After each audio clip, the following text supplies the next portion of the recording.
to the panel who will be speaking to you today. We have some amazing women here. First is Tracy Stone. Tracy is the global leader of the Tech Women and Intuit initiative. She has a Bachelor of Science in Computer and Electrical Engineering from Purdue University.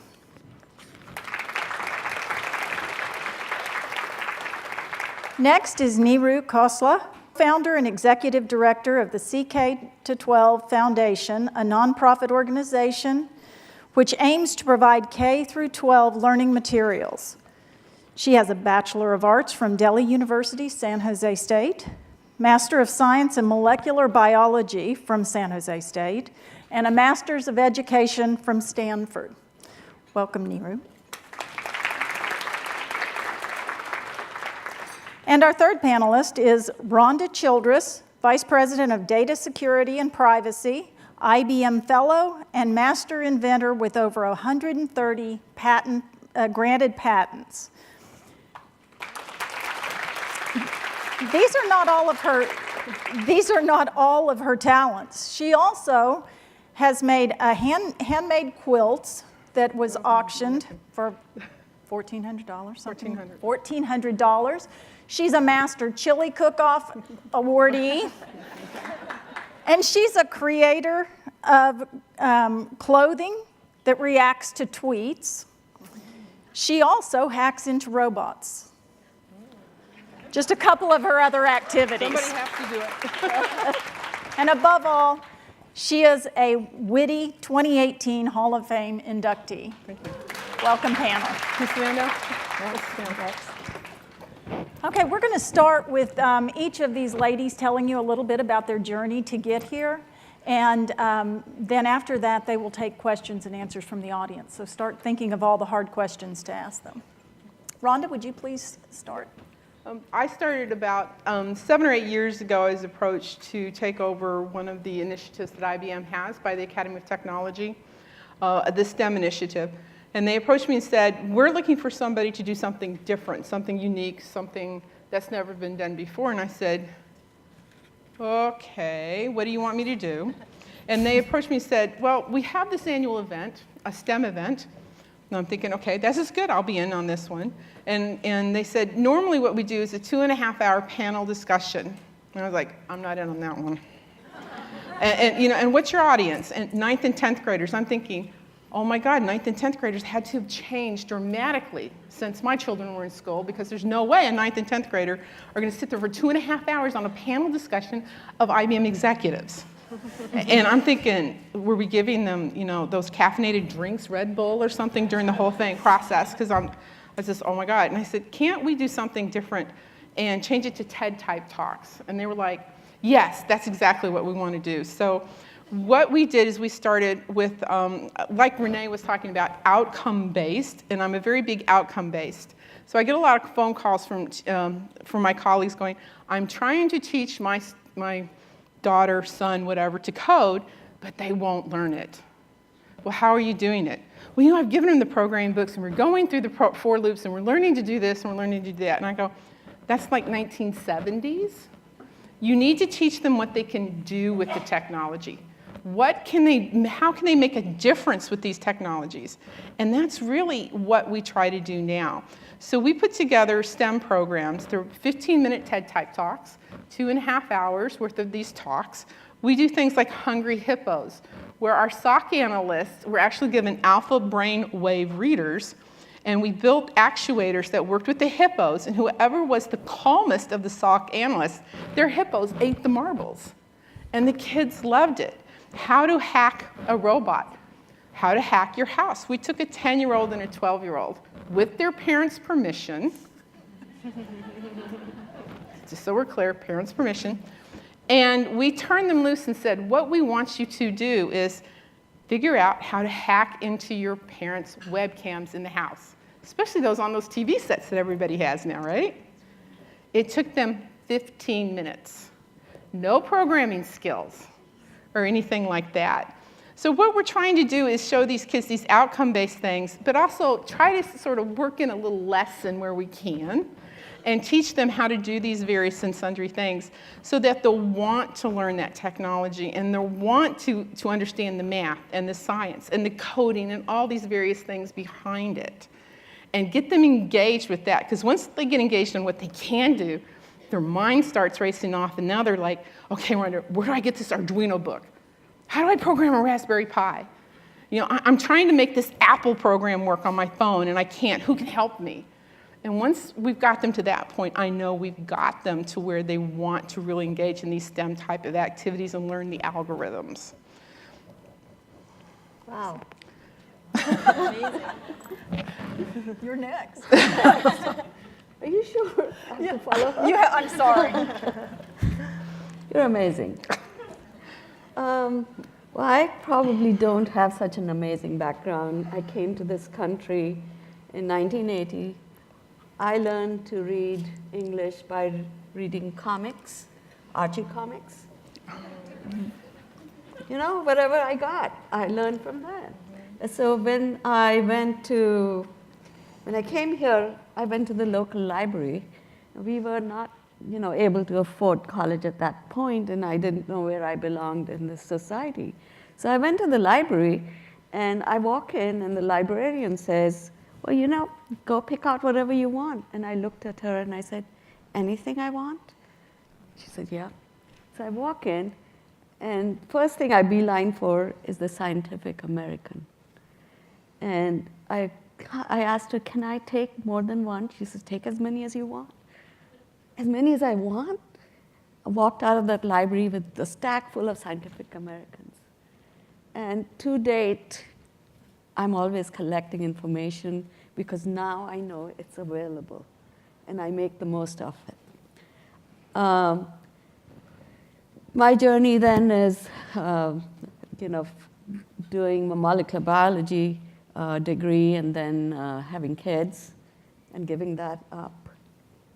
And from being a mother, then starting an organization at 50 years old, going to college at 50 years old again, and then coming and starting another organization. And one thing I've learned from that is don't be afraid to do something, because you can do things. And I'm going to tell you my story. There's a PowerPoint, so I don't want to kind of talk a lot about it. But my passion is kind of bringing that aha moment to the students, because I think the next generation is as much or as important to mentor and help as is this generation. So my push is for helping as many kids as we can, whether they're boys or girls, because I have both. Okay. Thank you, Neeru. Tracy, you're up. Yeah, so my story is I got my degree in computer and electrical engineering years ago. I have to say I kind of happened into that career. I'm very grateful that I did, and I'll come back to that later. But I worked for many years in different high-tech companies and managed software development teams and did technical program management. And then I decided to take a career break, something I never thought I would do. I have 3 kids, a boy and 2 girls, and decided to take a break from my career and was at home with my kids for a little while and on a pause, I guess you could say. And kind of happened into my oldest daughter was in 3rd grade at the time, and a friend of mine also had a 3rd grade daughter. And we were noticing that the girls were starting to say that they didn't like math and science, they weren't good at it. And so we said, we could do something about this. So we started as a small little project to blossomed into our own company and then to a nonprofit. What we did is we created an after-school enrichment program for girls specifically, focused on STEM, with our goal of basically exposing them and inspiring them, showing them why it's cool, doing what Rhonda said, really tying it to real-world projects, very hands-on, team-based projects. And we partnered with my alma mater, Purdue University, and they had some curriculum, and we co-developed curriculum for that. And yeah, so just started at our kids' school, then it grew into other schools, and we got some grants, and just it kind of blossomed into this amazing opportunity. We ended up doing after-school programs, and then we did weekend workshops, circuit building and programming workshops. We used the Raspberry Pi. So very wonderful, enriching experience. Had to do everything. So the curriculum development, everything from from working in a big company then to doing this, had to own it all, which was really exciting. Then I was looking to get back into the corporate world and came across the opportunity at Intuit. Intuit had a role leading the Tech Women at Intuit program. And it's unique in that it's reports into the CTO, and he has an initiative basically focused on advancing women in technology, working with senior leaders, and then running all different kinds of portfolio programs. So including these outreach programs. So we do Girls Who Code and some programs with local younger students all the way through our early career engineers up through executives. So run a set of portfolio programs. So it was just a neat opportunity for me to bring together my corporate experience with my the work I did with my nonprofit and passion and interest around advancing girls and women in technology. Excellent. So as you can see, they each have individually spectacular journeys that have gotten them to this place today. Rhonda, the first question is for you.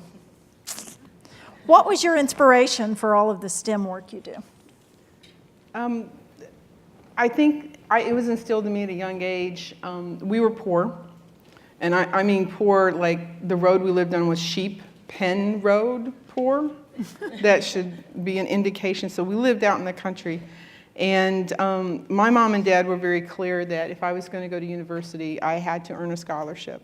And I think it was through the help of teachers and those kinds of things helping me, I learned that I needed to give back to other people, be it in college, university, be it in the workplace, in the workforce. So those are the kinds of things that I think my parents just instilled in me. If you have, you share. And hopefully these are some of the things that we really try to do. And I think you'll find in all the panelists that if we have, we share. Excellent, thank you. Tracy, you said that your original journey was to get your Bachelor of Science in Computer and Electrical Engineering. What inspired you to choose a STEM career? Growing up, I didn't even know anything about engineering or computing, and it wasn't on my radar. I just didn't know about it. I wasn't exposed to it.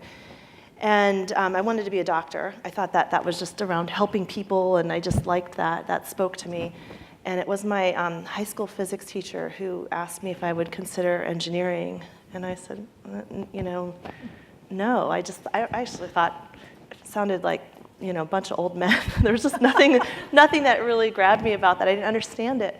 And he convinced me to consider it. And he said, you can still go on to medical school, but if you do this as your bachelor's, you might really enjoy it. And I love physics. So he got me kind of considering that. And then the second thing he did for me was he was an amazing teacher. He had done a grant, and this will date me, back at years ago. It was with I grew up in Pittsburgh. It was at the Pittsburgh Supercomputing Center. And he did a grant, and he was a couple high schools that got this grant. And we got a terminal in our classroom. And it was a connection to the Pittsburgh Supercomputing Center. So the first internet kind of connection. And with this grant, he got to pick 2 students to go to the program over the summer and learn coding. And he picked me and another student. And when he picked me, it was honestly one of those moments I think he made a mistake. Really? I just didn't have any confidence. I'm like, why would he pick me?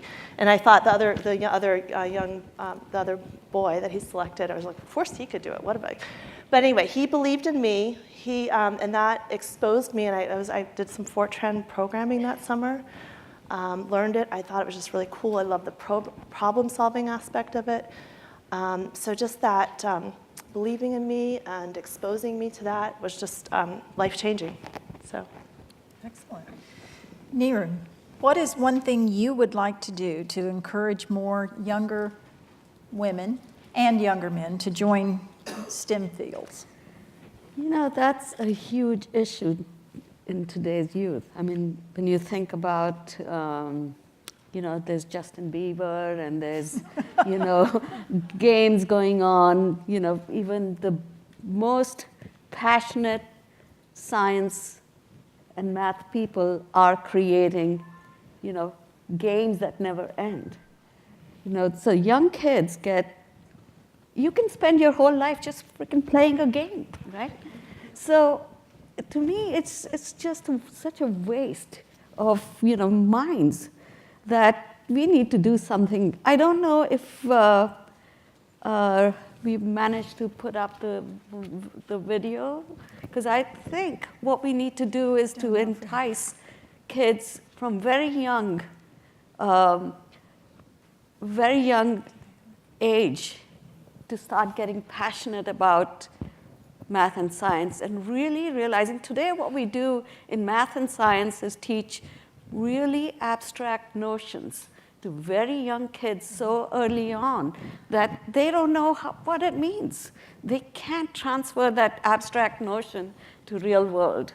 So what in my work in CK12, what I've kind of been pushing for the last 11 years is just the reverse of that, which means that through technology, be able to give not just text, but many things.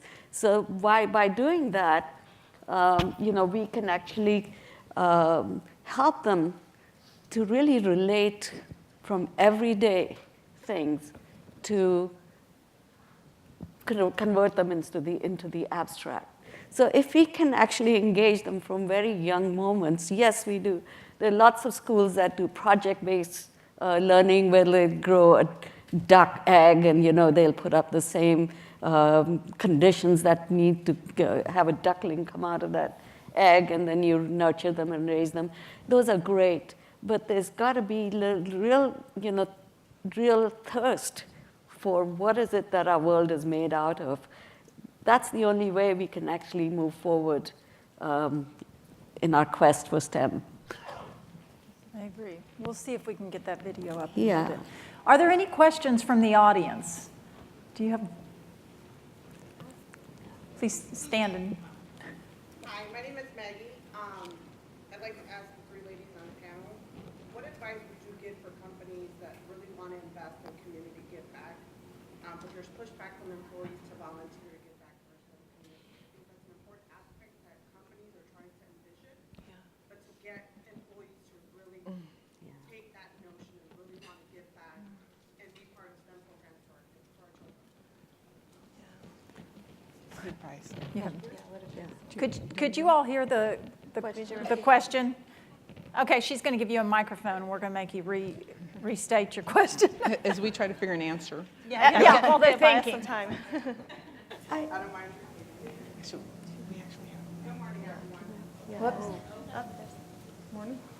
Hello. Yeah, we got you now.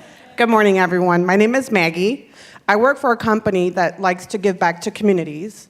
And my question to the three ladies on the panel is, what advice can you give for companies that really want to give back to the community and want to engage into STEM programs, but you get a lot of push from employees to want to volunteer, want to give back?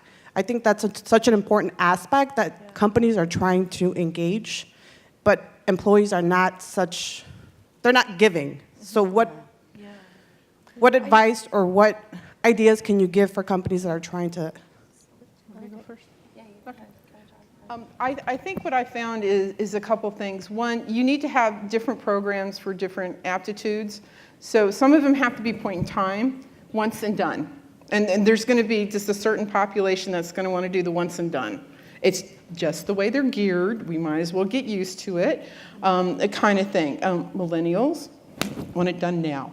Boom, over with. And then there's some that want to do more longer-term strategic type goals, work with classrooms and those kinds of things. And I think you need to have a continuum of those kinds of projects where you've got some that are very quick hitters, easy to be done, not a lot of work on the participants' part, to some that can be very complicated, like the one I'm doing with Conley High School, which is an at-risk high school in Austin, where for the love of God, you think in Austin we're a technology company in town, we could get these people hooked up to the darned internet wirelessly, but it's school policy and procedures and things like that are being prohibitive. So, it's been a year now. We are inches within inches of being able to do that. We've got repeater up now in the classroom, and unfortunately, somebody didn't think through the whole 59 yards, and the laptops are hardwired, and we've got a wireless repeater, so we've got a little bit of a challenge there.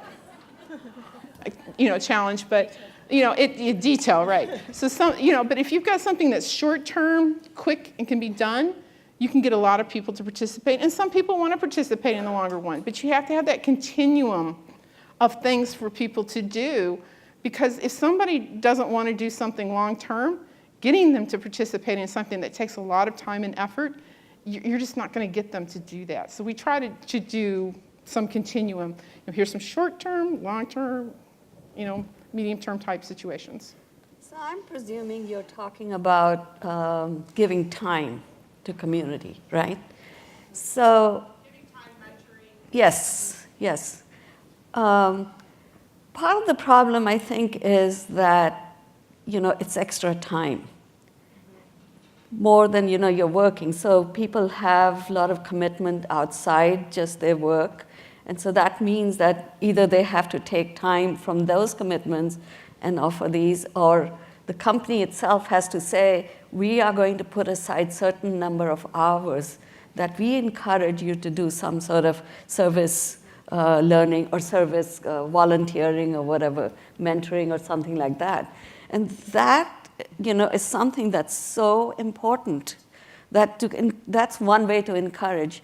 The second way to encourage people is that some people, the early adopter kind of things in technology, if there are a group or a few people in the organization that band together and say, we are going to start this kind of thinking in our organization, and they take the first steps towards forming those groups, forming that forward-thinking,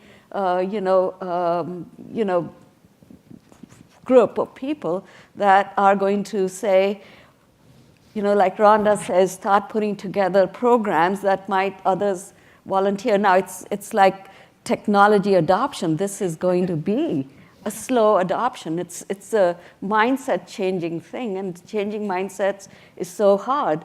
But if you stick with it, others will start thinking, maybe there's something in it. Human beings in general like to give, but they just don't have the model. Especially in business, there is really no model. It's like, okay, the company is going to give money, but that always doesn't solve the problem of, really giving and mentoring and all those things that are needed, just not money itself, because money itself doesn't change or solve the issue. You need to get in there and show people, change their mindset, show them a model, show them how to do it. That's the important part that you're going to have to do. Tracy, do you have anything on this one? No, I think that the suggestions are great. I would just say it seems to be if it's more that the company is supportive, but the employees are not jumping in and doing that. I think Rhonda's points around giving the different breadth of opportunities so they could find which ones they identify with. Other things a company can do is like what Neeru said, is just building in some kind of a company policy around, we'll give you so many hours. Enabling groups to do it together would be great. So doing them in team environments. The other thing that could be really great is that, and I found this is finding a way to recognize those that do. So just even like recognize them by emails or letters to the leadership team. And so you are really highlighting the people who do that, because it's true, it's above and beyond, and we all feel the pressures of just our day-to-day, getting our jobs done, whatever might be outside of our work. So there might be a desire, but just feeling like I can't do it. So figuring out how to remove some of those roadblocks. So an acknowledgement. of some Acknowledgement, kind or their by the leadership company. team saying, we'll give you so many hours, or building Excellent. in some. And Stephanie, one more point I want to make.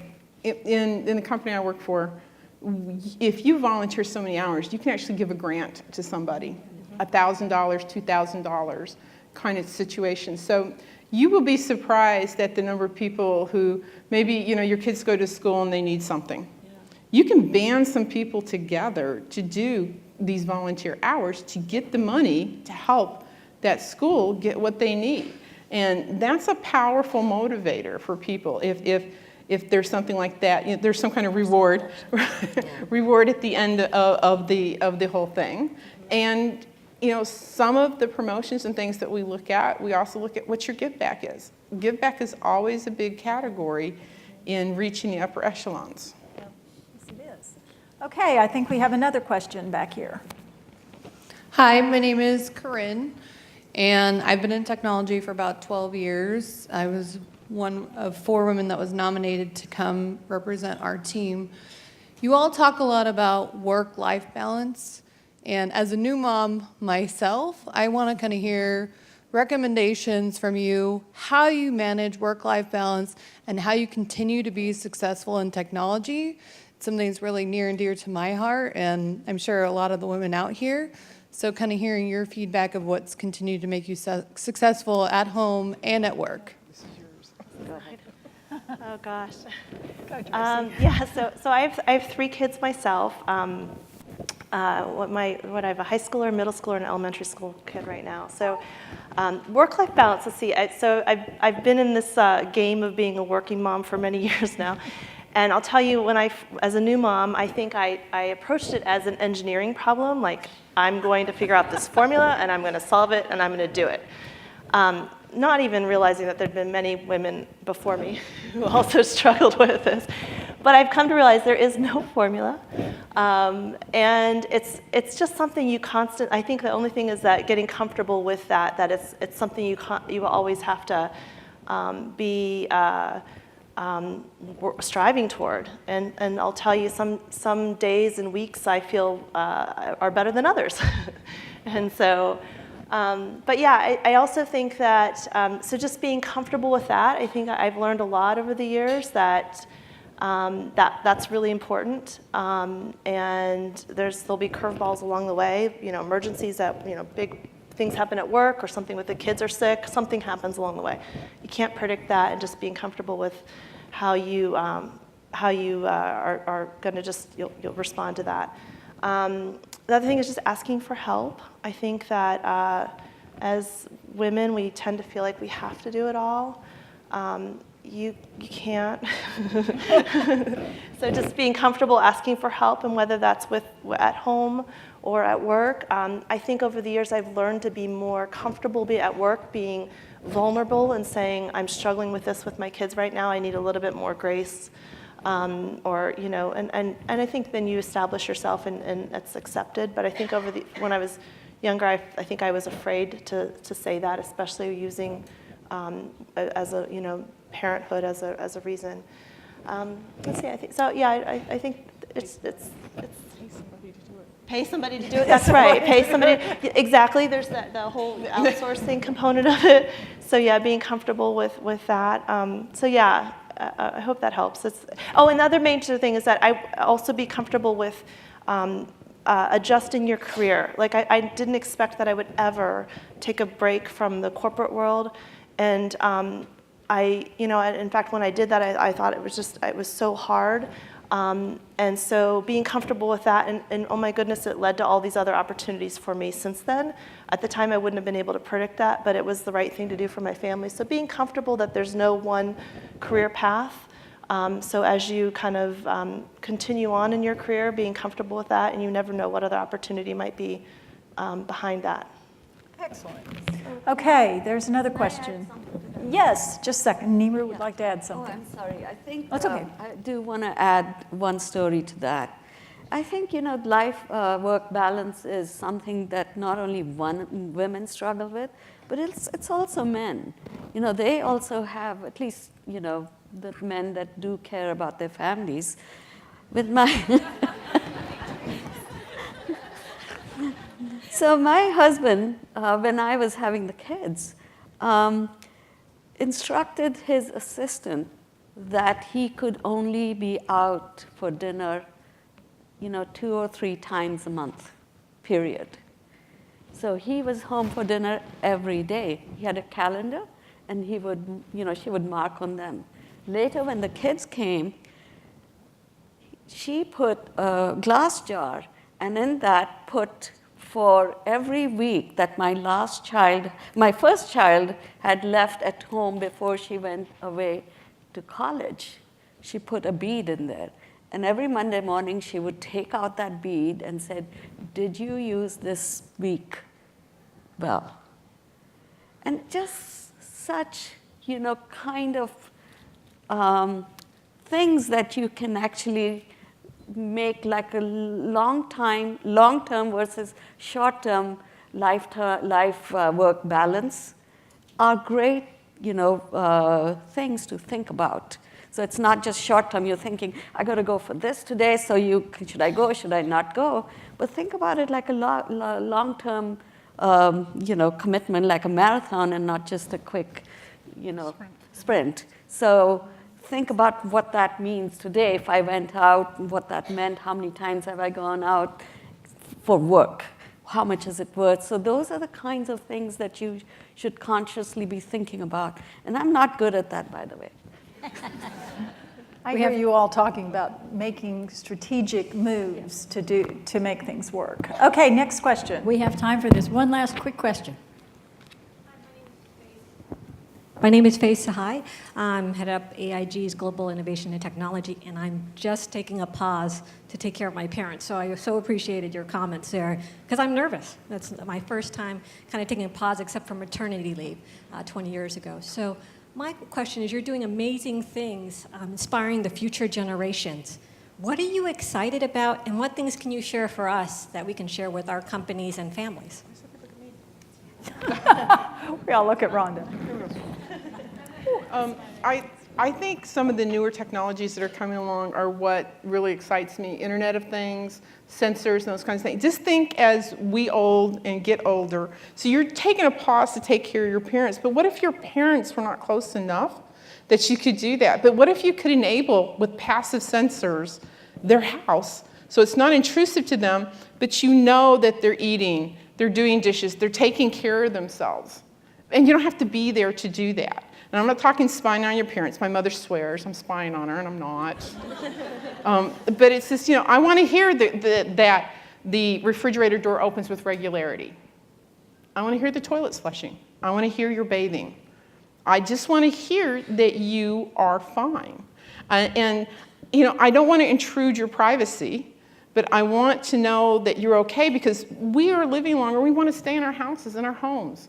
So these technologies that are coming along that I think that are going to allow us to do these things, and these are things that are here now. There are other things that God knows, 5 years from now are going to be here, but these are the things that really get me excited about how can we take these things that we have today, blockchain, and end some of this bickering between spousal or ex-spousal units on who's got the custody of the kid. Just think about using blockchain to know who's got the spousal custody, who can take the child out of the country without all this hoopla and drama surrounding it. How can we take some of this technology and apply it to the more practical aspects of what we do every day? Like Renee said before, it's what can we do with it? It shouldn't be technology for technology's sake. It's technology for what can we do that's good with this technology. And as a small plug for security, please make sure it's secure. Bitcoins being stolen and things like that. Why Bitcoins was a great thing, but when the Bitcoin swiping sort of started happening, it got a bad name. But, how can we take this technology and how can we apply it for good? And how can we make our lives better and easier is what really gets me going. Thank you. I would like to thank all of the panelists. As you can see, they each have amazing stories to tell, so I encourage you to speak to each of them, catch them, network with them, and get to know anything that you didn't have time to ask today. Thank you.